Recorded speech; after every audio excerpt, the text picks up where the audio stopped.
Welcome to the Explore Africa series. Are we all happy to be here? Yeah! Today we're going to be learning about African languages and writing systems. So introduction. Languages and writing systems in Africa are very, very diverse. Because the continent is very diverse, as we all know. And from here we're going to look at how the diversity in languages and writing systems reflects the rich cultural heritage and history.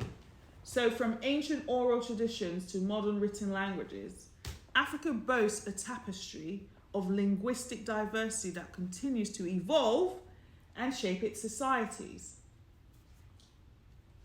And our objective today is to explore the diverse array of languages spoken across Africa, to understand the development of writing systems in Africa, and to recognise the importance of language preservation and linguistic diversity.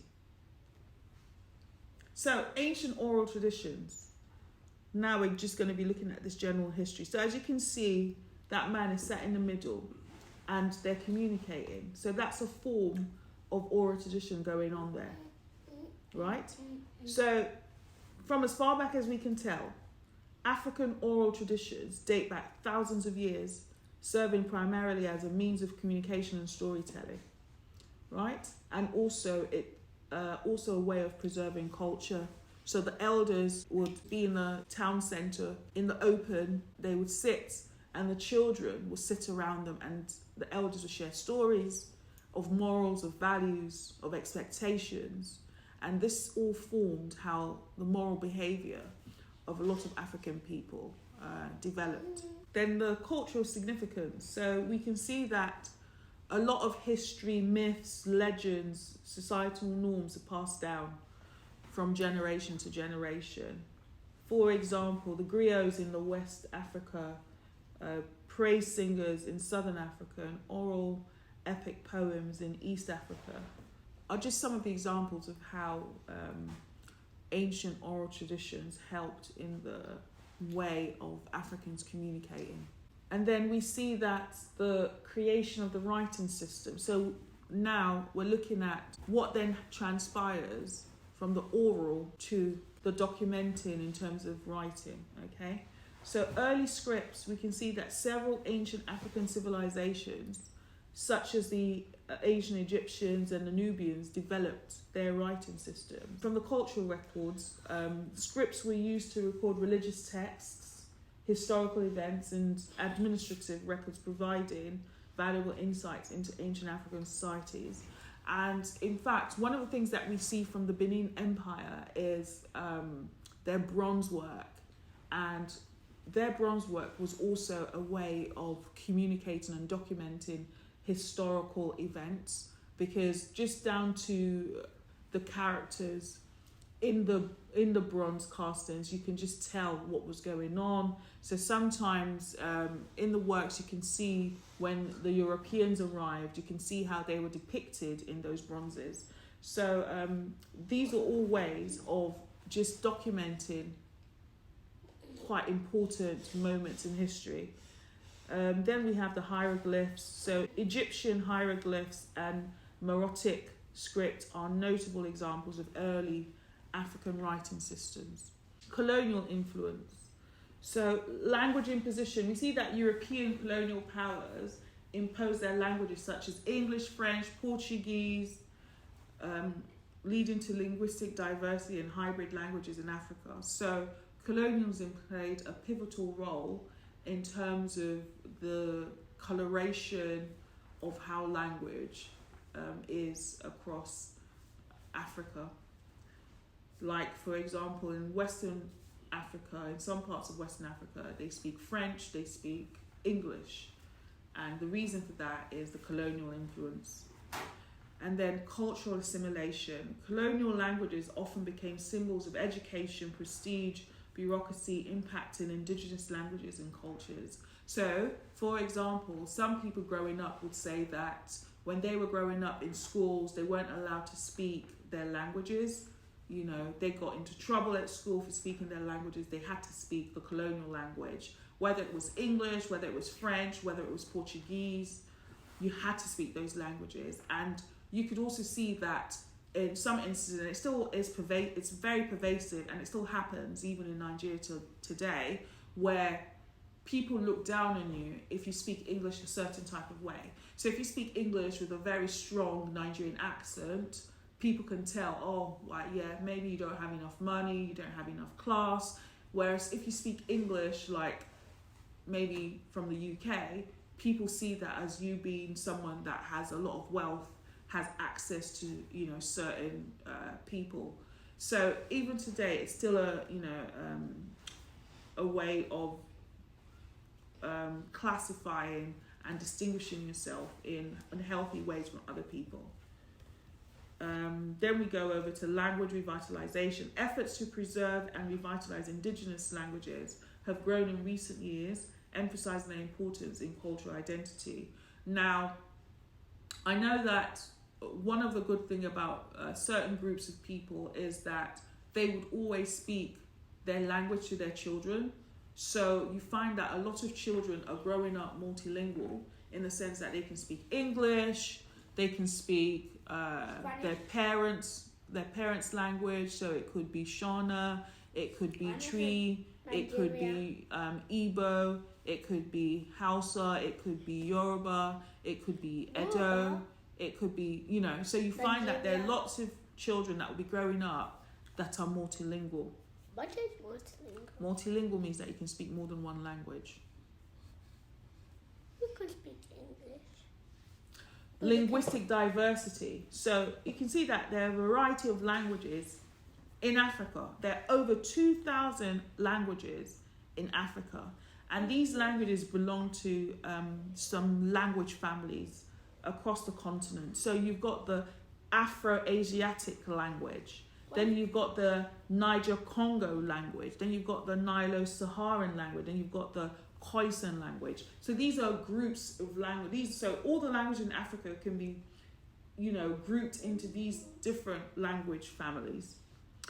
Multilingualism. Many Africans are multilingual, speaking multiple languages fluently due to linguistic diversity within their communities and regions. So even without colonialism, Africans can be multilingual because Africans have such diverse ethnic groups, and each ethnic group can speak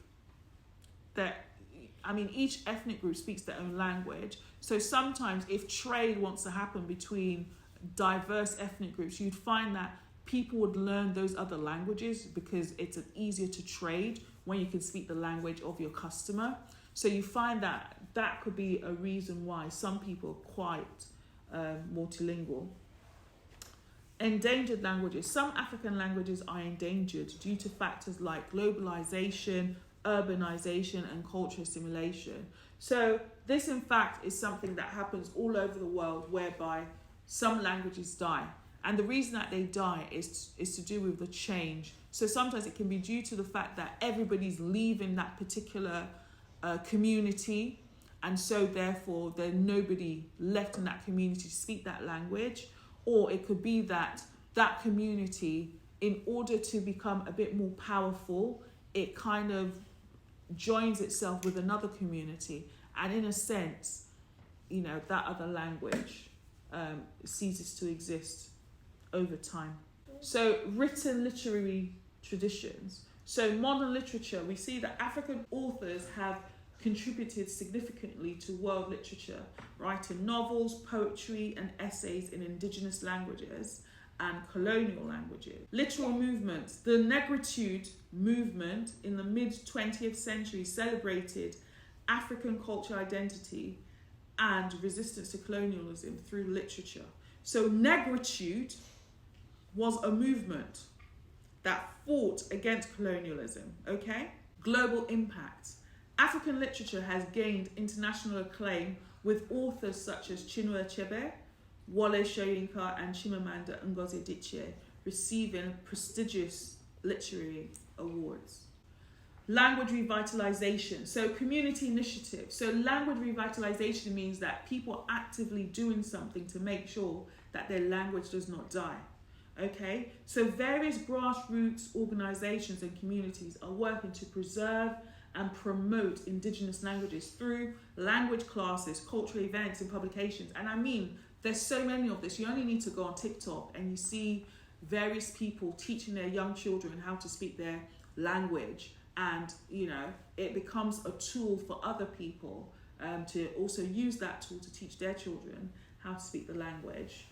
We see government support. So some African governments have implemented policies to promote indigenous languages in education, media, and public institutions.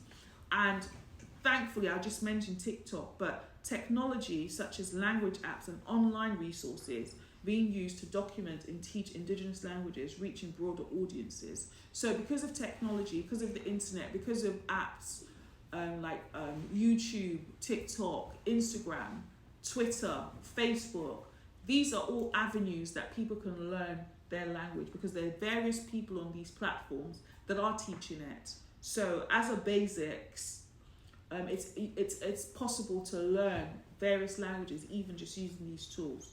African Sign Language. So diversity. Africa is home to numerous sign languages used by hearing impaired communities across the continent, such as South African Sign Language, Ethiopian Sign Language, and Nigerian Sign Language. And the image on the right is of South African Sign Language. And you can see how the fingers are positioned, the letter of the alphabet.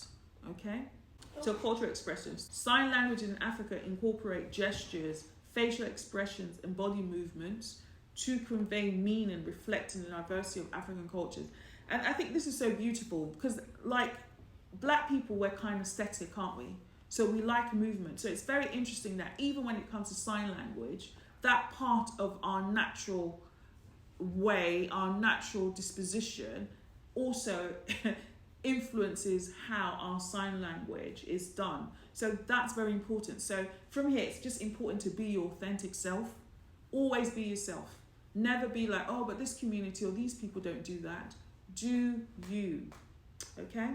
Challenges. Hearing impaired communities in Africa face challenges in accessing education, employment, and social services due to limited recognition and resources for sign language interpretation. So basically, it means that a lot of communities that have hearing impairment in Africa struggle to get jobs, struggle, to have access to what people that don't have these disabilities have access to.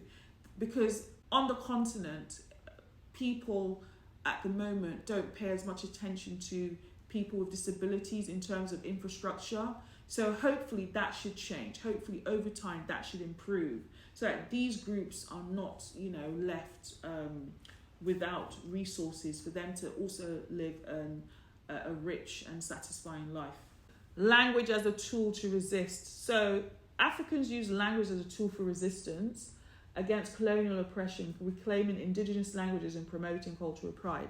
Remember I said in an earlier slide that it was frowned upon for certain people to speak their own languages in schools. They were told that they had to speak the colonial language, whether it was French, English, Portuguese, they had to speak those languages. And if you spoke your own language, you were punished, you were told off, you were scolded, you were embarrassed for speaking your own language. So one of the ways that Africans would claim back is that they would make sure that their children, they communicated to their children, they communicated to their families in their language, so that their language did not die. Okay, so in this sense, you could say that that was a form of resistance. It was a form of not doing as the colonial powers instructed you to do. Political movements. Language played a crucial role in political movements for independence, fostering national unity and mobilizing grassroots support. So language is a unifier. It's a great unifier. It brings people together.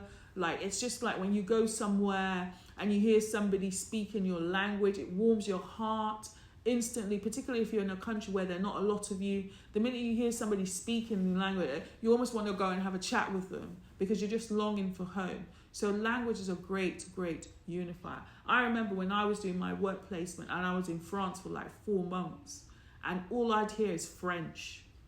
The minute I would hear someone speak English, I'd be so excited. It's like my ears would just, grow a little bit like, oh, they're speaking English. It was so refreshing. So yeah. Cultural identity. Preserving indigenous languages is seen as a form of cultural resistance, challenging dominant colonial narratives and asserting African identity. Creole influences. So Creole is an important influence because from it you get the pidgin English, the broken English, the patois in Jamaica, for example. It sort of is a type of Creole. So contact with foreign languages. African languages have borrowed words and linguistic structures from contact with foreign languages such as Arabic, English, and French. For example, there was a word that it was Portuguese, but it's made its way into Nigerian Pidgin English.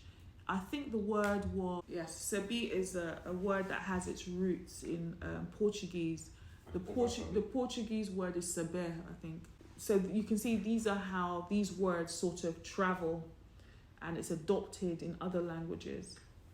Creole languages such as Cape Verdean Creole and Haitian Creole developed in Africa through the mixing of African languages with European languages during colonialism. And then we have cultural infusion. So Creole languages reflect cultural fusion and resilience, embodying the complex history of African diaspora communities. Future of African languages. So it's important that we know where our language is going in the future. So efforts to preserve and promote African languages are vital for preserving cultural heritage, fostering intergenerational transmission, and promoting linguistic diversity. And also in terms of education and literacy, investing in education and literacy programs in indigenous languages can enhance learning outcomes, empower communities, and preserve linguistic diversity. I mean, I think it's on TikTok. I've seen a guy, and he does it in Yoruba actually. He teaches people how to use Excel in Yoruba. It's so amazing. Because the thing is, if English is not your first language and you're having to learn in something that's not your first language, for example, there'll be some things that will be missed in translation. But if you're learning in your first language, in your own language, and someone's able to explain a concept, a philosophy to you in your own language, you're able to grasp the meaning because they can use expression, they can use imagery that is more poignant and is more meaningful to you. So it's very important that people learn to speak in their first language. And that's why developing tools is very important to help that. Global collaboration. So international collaboration and support are essential for supporting language revitalization efforts, ensuring the sustainability of African languages in a globalized world. So timeline. Yeah. So ancient times, we see that the development of early writing systems such as Egyptian hieroglyphs, Nubian scripts. Then colonial era, imposition of European languages and emergence of Pidgin and Creole languages. In the 20th century, the rise of nationalist movements advocating for indigenous language rights and independence. And in contemporary times, which is our times now, efforts to preserve and revitalize indigenous languages through education, media, and digital tools. So we're in this time right now. Question 1. How many languages are spoken in Africa? A, over 500. B, over 1,000. C, over 2,000. Question 2. Which movement celebrated African cultural identity through literature? A, negritude. B, surrealism. C, modernism. Question 3. What is one challenge faced by hearing impaired people? That's people that don't hear properly. A, limited recognition. B, abundance of resources. C, easy access to education. Question 4. How did Africans use language to fight colonialism? A, using only colonial languages. B, reclaiming their languages. C, ignoring their languages. Question 5. What is one benefit of keeping their languages? A, having the same identities. B, encouraging different languages. C, affects people learning. They're the answers. All right, conclusion. So we see that 1, African languages and writing systems are diverse and reflect the rich cultural heritage of the continent. 2, preserving and promoting African languages is crucial for maintaining cultural identities and ensuring inclusive education. Finally, embracing linguistic diversity fosters unity and understanding among African communities, contributing to a stronger sense of identity and heritage. So, guys, that's it. Thank you for joining today's Explore Africa series. And see you in the next Explore African series.